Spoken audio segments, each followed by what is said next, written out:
When we talk about Scottie Pippen and Michael Jordan, we're talking about the most dangerous duo in NBA history. 6 rings, unstoppable chemistry, and a dynasty built on their backs. But then came The Last Dance documentary, and what should have been a celebration turned into one of the biggest controversies the NBA has ever seen. What happens when Michael Jordan's greatest teammate becomes his loudest critic? The Last Dance pulled back the curtain, and suddenly Scottie Pippen wasn't a hero anymore. He was exposed. But was that the truth? Or just Jordan's version of the story?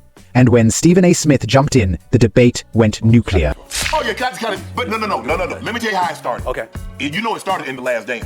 Okay. Because The Last Dance was supposed to be about Jordan's last dance. Why are you putting Scottie Pippen in there? That's the first big question. Was the documentary a tribute to Jordan alone, or was it about the whole Bulls dynasty? If it was the team's story, was it fair to paint Scottie like the Pippen villain? in there for an event that you weren't even on the team on. Let the journalist in me correct you. Go ahead. The Last Dance was about the last season for the Chicago Bulls. Okay. The last season. Yes. So what happened is that they all on their way out. So you're telling different stories about them and their careers with the Bulls while they're fading into the twilight. Yeah. So that kind of stuff does make it relevant. But you know you're gonna make Scottie look bad. Well, Scottie deserved to look bad. Stephen A's point is clear. It wasn't just Jordan's personal diary, it was the chaos of that final season. If Scottie had drama, it had to be shown. But you don't have to tell it. There are a lot of times, Stephen A. Oh, wait a minute now. It ain't like he said, yo, man, this is the woman he was messing with or something. No. He said, yo, you passed up this contract. You wanted more money. I mean, damn, that's public information. No. Ryan Stork, don't sign this deal, because if you sign this deal, you can't come back to me, because I'm not going to renegotiate your deal. I mean, damn, Michael Jordan's gone. You want to be that dude, and then you're going to sit up there and refuse to enter the game because of Tony Kukoc. I mean, that happened in front of millions of people watching. This part gets heated. The contract was Scottie's own decision, and Jordan only pointed out what everyone already knew, but from a teammate, that kind of honesty can cut deep. Let me, excuse me. Jordan was still around. He was coming to visit the team. Scottie Pippen wearing the sneakers, kicking his feet up. Look at the bottom of the soles of the shoes. Jordan, come on back.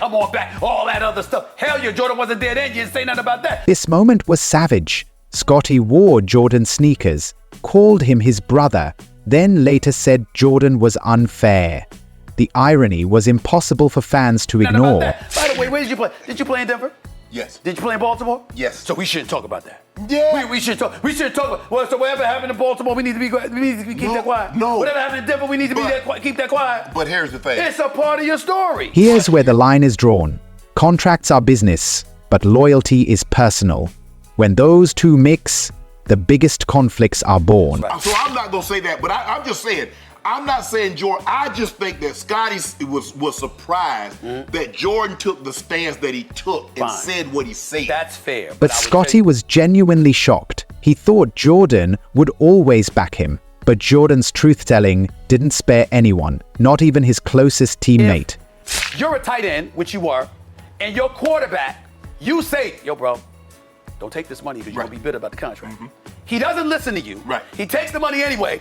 Then he's bitter about it later on and refuses to step on the field with you, leaves you out there hanging by yourself. Right. That analogy is brutal. If you ignore your leader's advice and regret it later, blaming them is unfair. From Jordan's side, Scottie's frustration didn't make sense. Anyway. But I think you will agree, that hurt Scottie more than anything to hear Jordan say that. Okay, fair enough. This line says it all. Scottie's bitterness wasn't just about contracts or the last dance, it was about legacy, rivalry, and the shadow of Jordan's greatness. Think about it. Was Scottie Pippen a victim or just a prisoner of his own decisions? Where do you stand? Drop your thoughts in the comments, smash that like button, and subscribe for more insane NBA stories. Boombox via Skyhook. Who wins? You decide.